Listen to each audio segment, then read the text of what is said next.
Welcome to the Game Before the Money podcast, an oral history of pro and college football, presented by the Game Before the Money Oral History Foundation.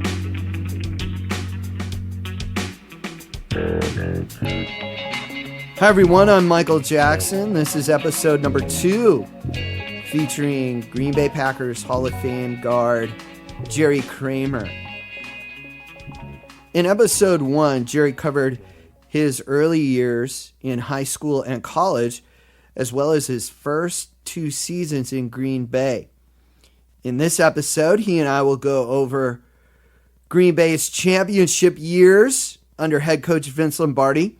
The Packers won 5 NFL championships in 7 years, including 3 in a row in 1965, 1966, and 1967. Those Packers are one of only 2 teams to accomplish the three-peat in NFL history. The 1929, 1930, and 1931 Packers also won 3 straight NFL championships, but that was before there were championship games and playoffs. Some incredible stories in this episode. You are not going to want to miss Jerry Kramer's memories of the Ice Bowl.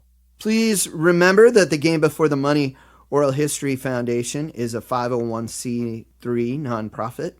You can learn more at thegamebeforethemoney.com. Also remember that I have a new podcast released weekly on Thursdays called Unvarnished Football. That's with Upton Bell. Those of you who have listened to this show certainly know Upton Bell's name. And we talk real football without all the gossip and nonsense that you're hearing on your typical sports radio show. Be sure to check out Unvarnished Football wherever you get your podcasts. And now let's check out part 2 of the Game Before the Money interview with Jerry Kramer. We're going to start with the 1962 NFL championship game in which Jerry Kramer kicked 3 field goals. That's right, 3 field goals. He doubled as a kicker. Those 3 field goals lifted the Packers to a 16-7 victory over the New York Giants, giving the Packers their 2nd straight NFL title. After about, 4 or 5 years into your career, you started kicking for the Packers, I guess around 62. How did that come about? Well, I was a kicker in high school, and so it was something I did, and I decided to try out with the kickers because it would make me more valuable.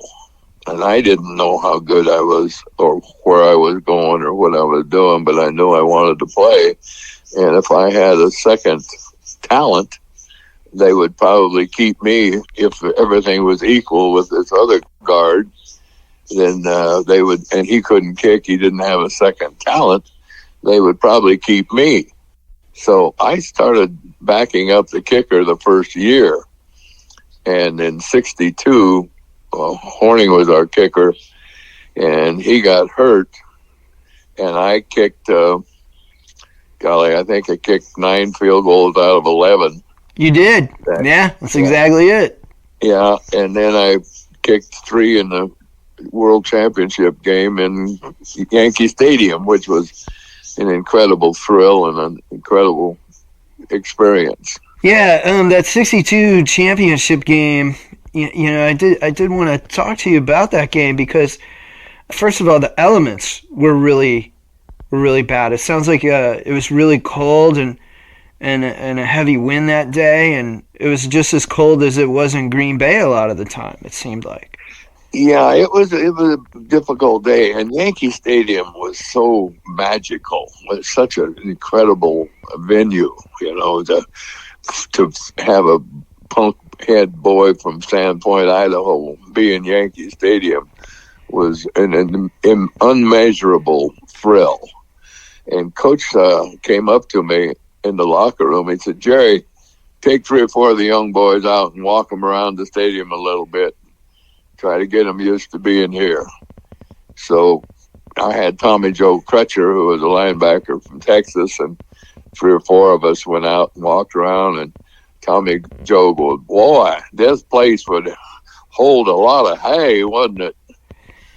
And so we were country bumpkins there for a little bit, but the wind was blowing pretty damn hard, and I had one thing in my mind when I was kicking. I had decided all of the talent and everything else was depended upon your head.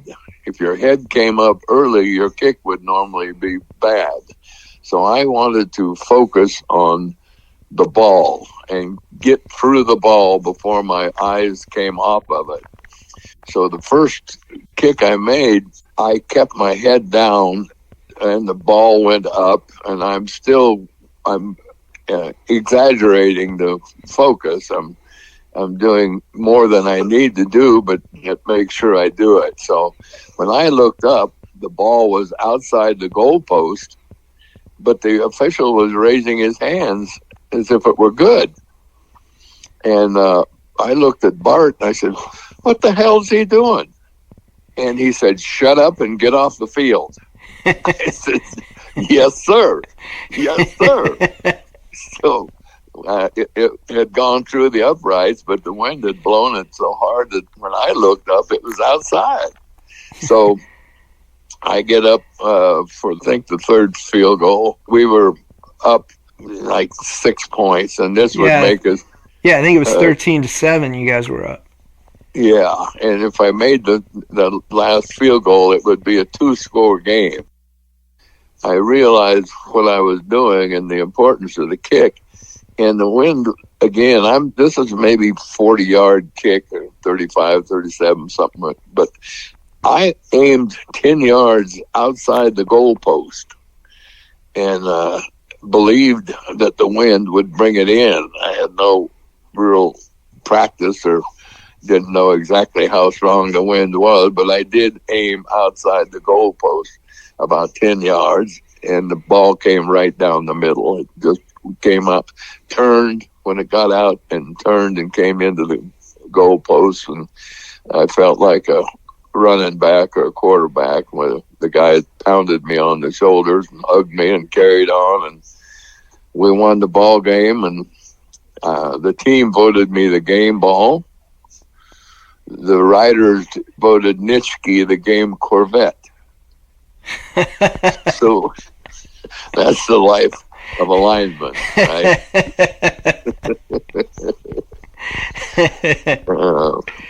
I read a headline a while ago when I first was researching that game. It said your quote was that you just kicked it and prayed when you kicked that.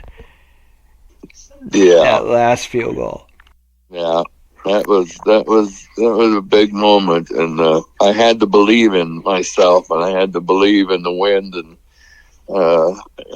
here, take your shot. If you kick a straight field goal, it'll go outside, and I believe that. And maybe my hunting days and my archery days and some other days had helped educate me a little bit, but it was a decision that I had lived with, and I was right, and felt pretty good about that one.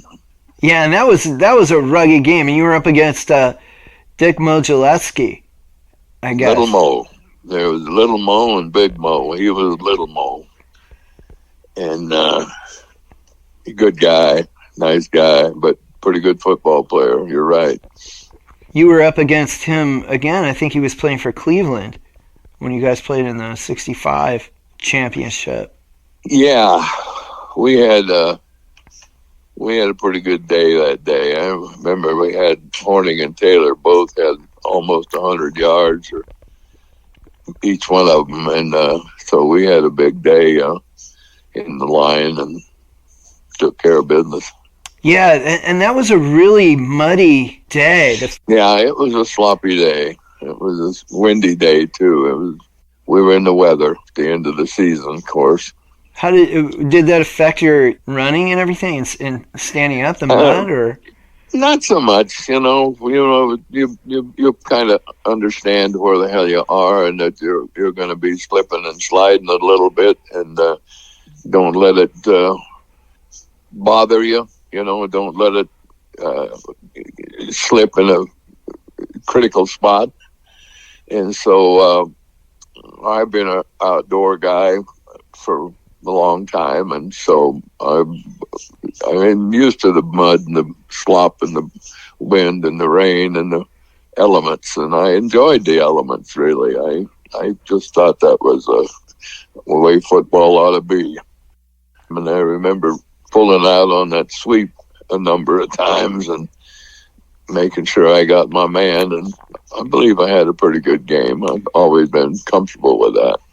Yeah, you did, especially you were talking about that sweep, and on Horning's touchdown, he ran to the left. He pulled out and led the lead block on that play that got him into the end zone.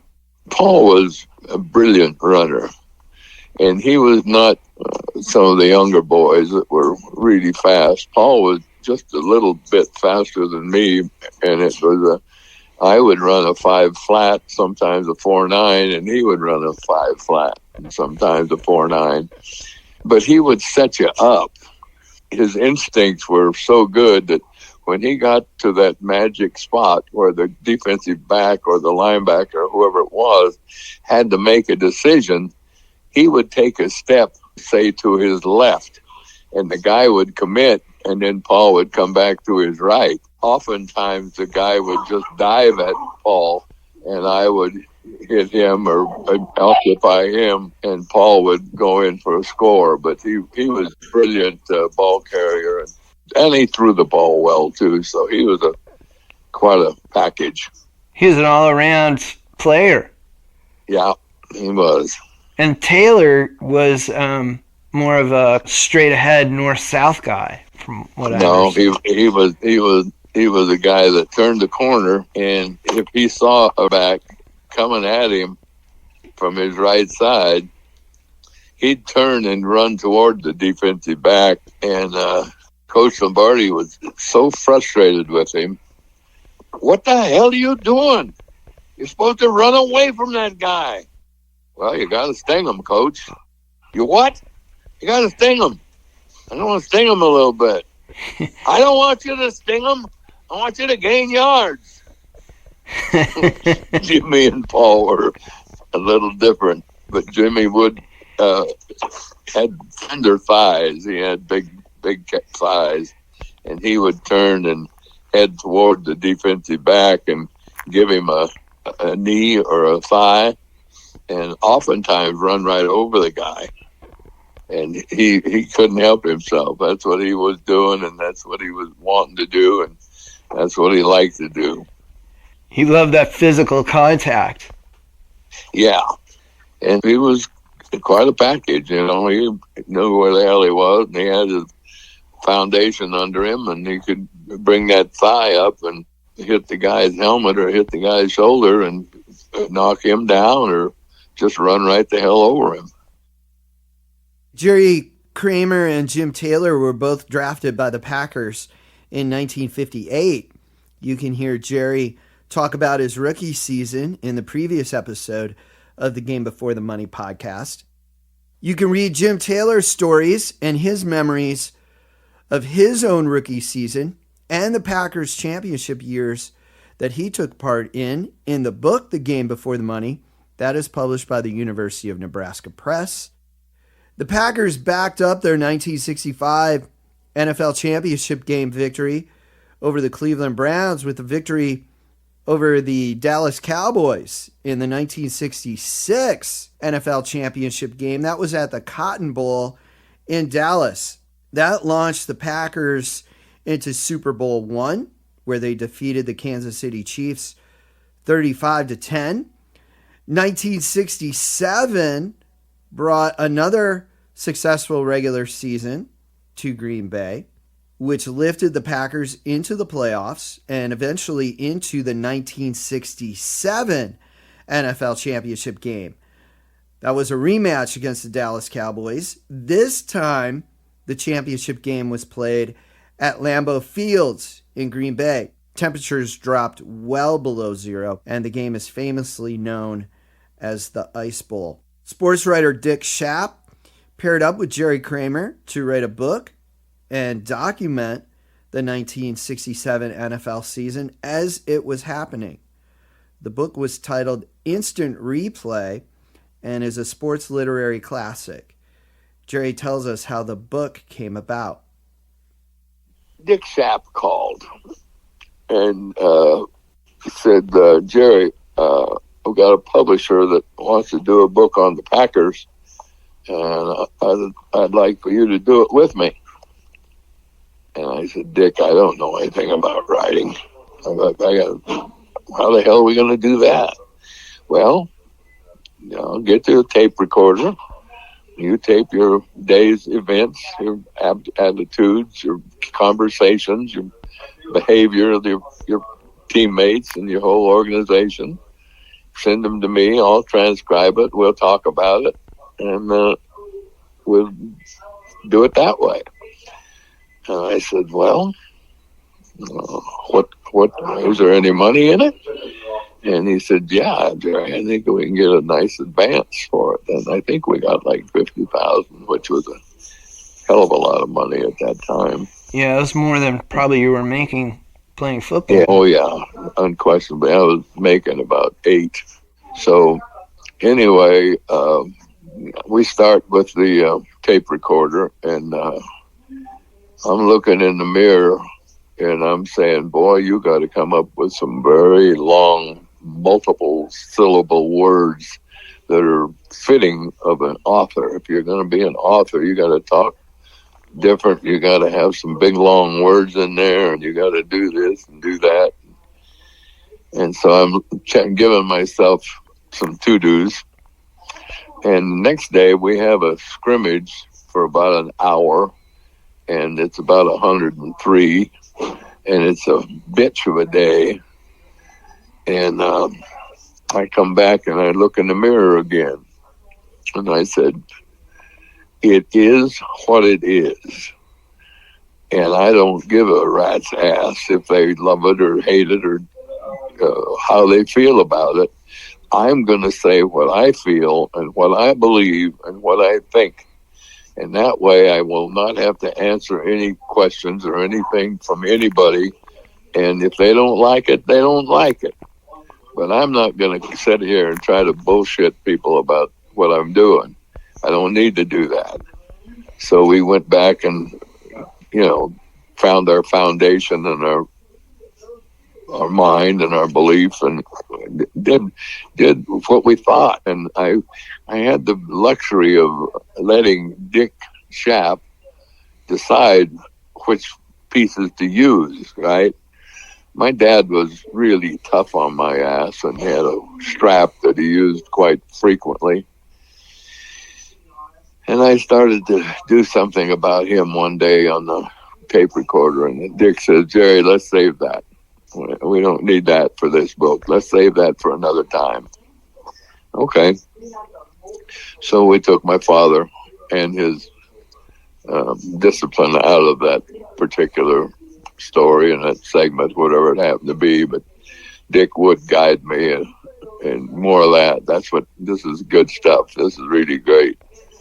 And so it was a fun exercise and something I never dreamed I would do, and something that that was the world wrapped their arms around it, and it became a #1 bestseller. But I think most of that was due to the Carson show. We did the Carson show with Judy Garland and Dom DeLuise, Sherry Lewis, and Johnny, and the book went to #1 the week following that. So his audience was sensational. Was there any story about the Packers in that season or a game moment that you would have left in there, or that you were surprised maybe didn't make it? No, I felt pretty good about that too. Willie Davis and I were roomies. He and I hardly spoke the first 6 months he was in Green Bay. And we're at the end of the season out in San Francisco. We always played San Francisco, LA the last 2 games of the year to get away from the snow. And I'm standing there with the towel around me, getting ready to go into the shower, and Willie walks by. And I'm talking to a couple of the guys about something, and he just casually, "Hey, Jay, I had a hell of a season. Congratulations on being all-pro." And, well, thanks, Will. And he went on into the shower, and I go, "God damn, that was a nice thing to do." I mean, that's a nice, anytime your teammate congratulates you or makes a move like that, you appreciate it because they know what the hell they're talking about. They know where they are, and they know what you are. So I went on into the shower after about 3 or 4 minutes, and Willie was still in there, and I said, "Hey, Will, you ought to be all-pro too. You had a hell of a season. You played a great season. You ought to be an all-pro." He says, "You think so, Jay? You really think so?" I said, "Hell yeah, you had a great year. I'd vote for you."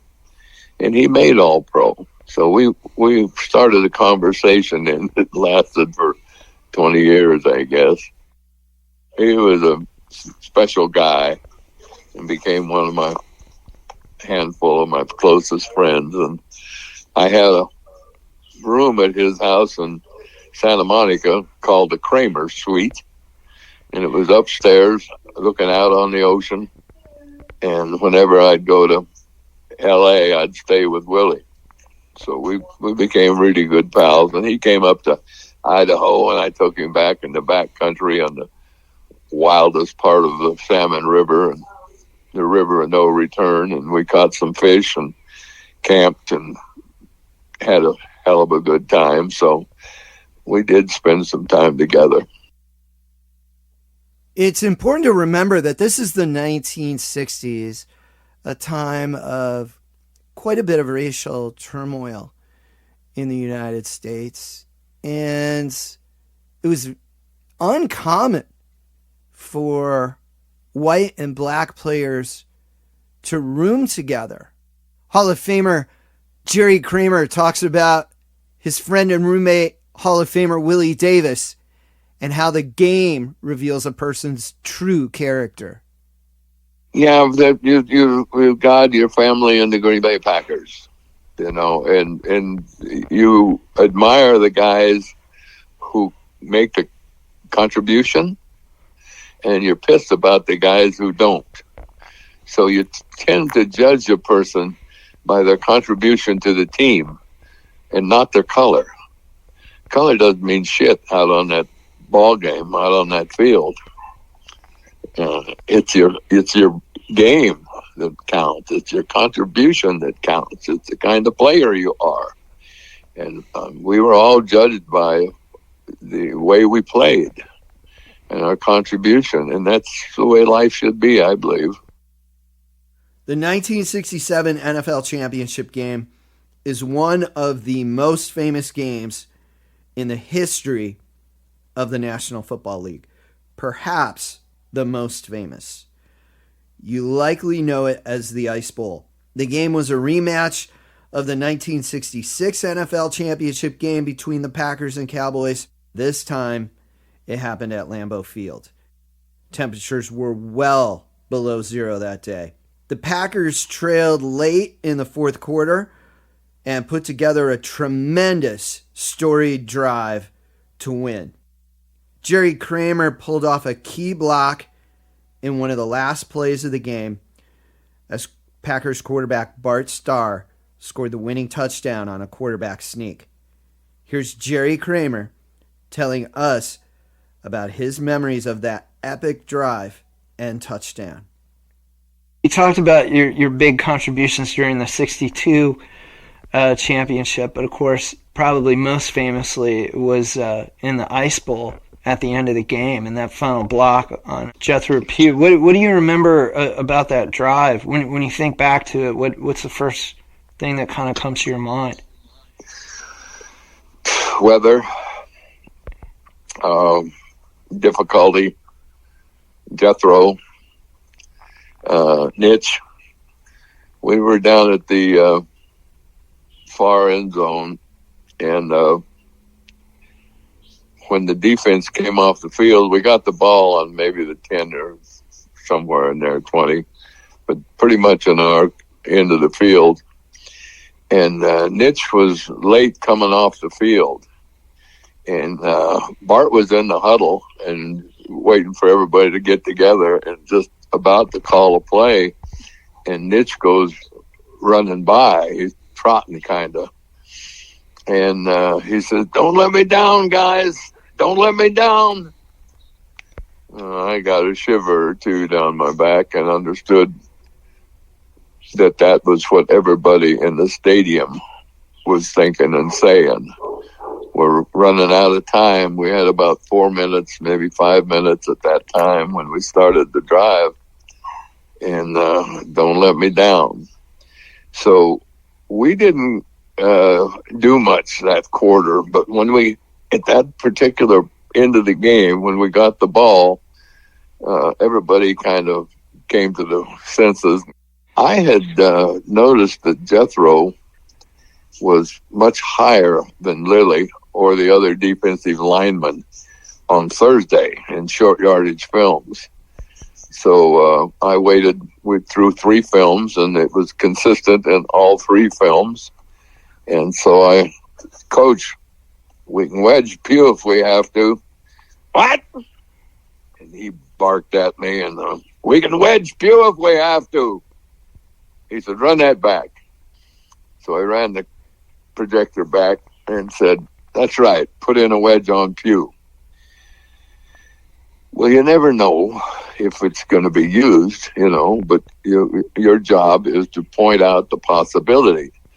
And if you do that, that's all you're required to do. And if they decide to use it, they'll use it. I don't deal in what the play is. I just say, if you want it here, we can run here. We can make it here. And especially on a 1-yard wedge or something like that. So when the time came and we were on the 1-yard line and Bart called the 32 wedge and said he was going to keep the ball, Chuck Mercine never heard that. And Chuck thought he was getting the ball and ran up to the line of scrimmage like he was getting the ball. But Jethro came up just like he had in the films. Bob Lilly, on the other tackle, had his nose about 10 inches from the turf, and he stayed down low. You couldn't move him with the D9 cap. So we moved Jethro out of the way and into the end zone, and Bart followed, and Tommy Brookshire interviewed me after the game and wanted to do the whole thing, and we replayed the play on the TV in the locker room, and Coach Lombardi goes, "Way to go, Jerry! Way to go!" And so it was a huge moment for me. And Colonel Blake had called too, which was one of Coach Lombardi's mentors.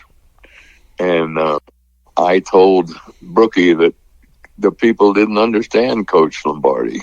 They didn't know him. They didn't know who he was, what his values were. I said, he's a beautiful man. He's as good as they get. And Colonel Blake said, "Great victory, but greater yet were Kramer's comments about you after the game." So that was a nice touch that I didn't hear about till later, but I was telling Dick about it. Dick was there at the game, and we're driving away. Dick and I are driving out of the parking lot, and I'm talking about the interviews and the things like that and telling him everything that went on. And somehow the word instant replay came up. And I said, I'm talking about the play, and then there's instant replay. So we saw it 3 or 4 times. And Dick said, "That's the name of the book, Instant Replay." And I said something like, before that, I said, "Thank God for instant replay," because without it, there'd been a huge pile of bodies down there, and Bart scores, and that fat boy may have made a block or may not have, but thank God for instant replay. They replayed and replayed and replayed the play, and that's where the title came from.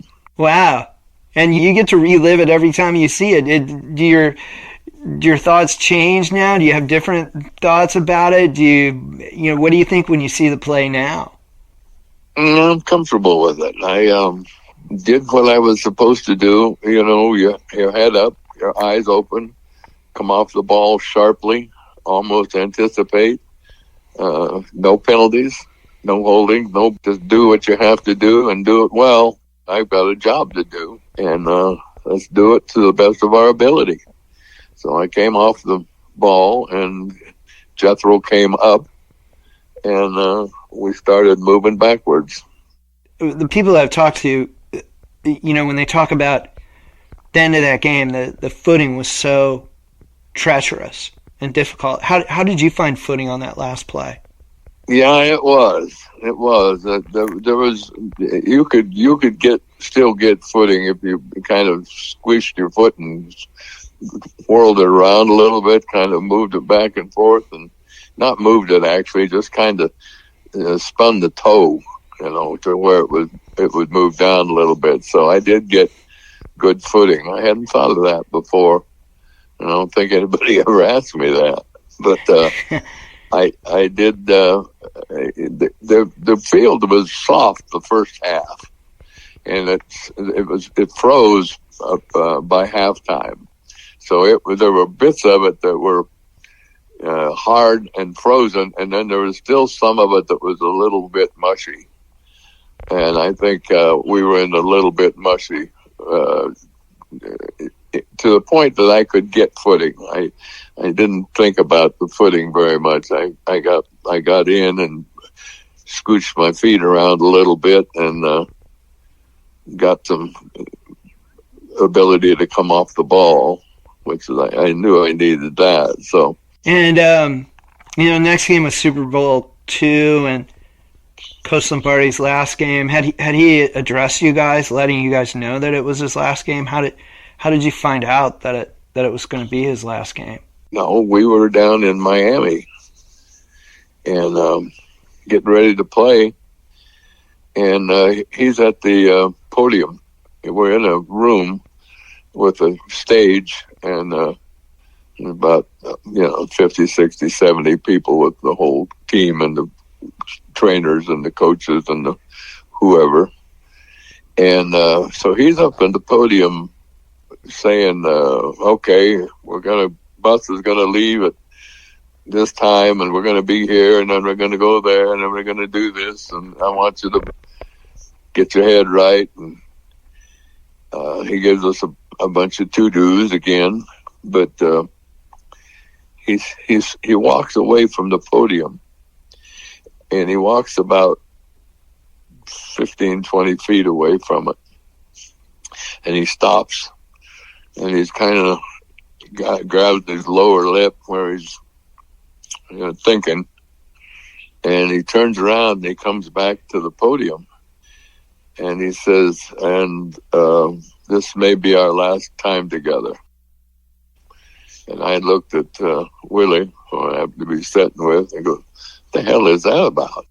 Well, Jay, it can only mean one thing. Well, you and I aren't leaving, so it may be that the coach is leaving. So we were a little uncertain about exactly. That just seemed impossible that he would leave. We've lost a lot of guys and a lot of friends. Horning was gone, and Taylor was gone. And by the time we got to Super Bowl II, it was a lot of different faces, Andy and Grabo and whatnot. But it was incomprehensible to think that the coach would go. But we never thought about it. And then there's that great picture of you. I think it was the cover of Sports Illustrated, carrying Coach. Do you remember that? Yeah. Our eyes were locked in that photo. That's what makes it so different. I'm looked up at him a lot of times, and he's looking around on occasion, but this time he was looking in my eye, and I was looking in his eye, and it was a wonderful moment. Wonderful moment. I had talked to Forrest, not to Forrest. I talked to Willie and Ski at halftime, and I said, "Hey, the old man needs to be carried off the field, and you two should do it. I think our captains should carry him off the field." And just gave my opinion and forgot about it. And the game ends when the offense is on the sidelines, and Forrest Gregg is standing next to me, and coach is kind of coming off the field, and nobody's grabbed him, and nobody's got him on their shoulders. And Forrest said, "Jerry, let's get him." And so it just instinctively we grabbed him and threw him up on our shoulders, and that photo was an accident. You know, it wasn't posed. It was just a moment, a beautiful moment. Thank you for listening to this episode of the Game Before the Money podcast. If you haven't done so already, please listen to episode 1 of this 2-part series with Jerry Kramer. Episodes can be found on your favorite podcast app and at thegamebeforethemoney.com. Transcriptions of some podcast episodes are also available at thegamebeforethemoney.com and are powered by our transcription partner Sonics. Visit sonics.ai to learn more about their automated transcription services. TheGameBeforeTheMoney.com and the Game Before the Money podcast are presented by the Game Before the Money Oral History Foundation, a 501c3 nonprofit. Under no circumstances is AI data mining, scraping, rewriting, modeling, generating, and the like allowed from the material on the Game Before the Money website and or in the Game Before the Money podcast. Please remember to cite the Game Before the Money podcast and the GameBeforeTheMoney.com in your research.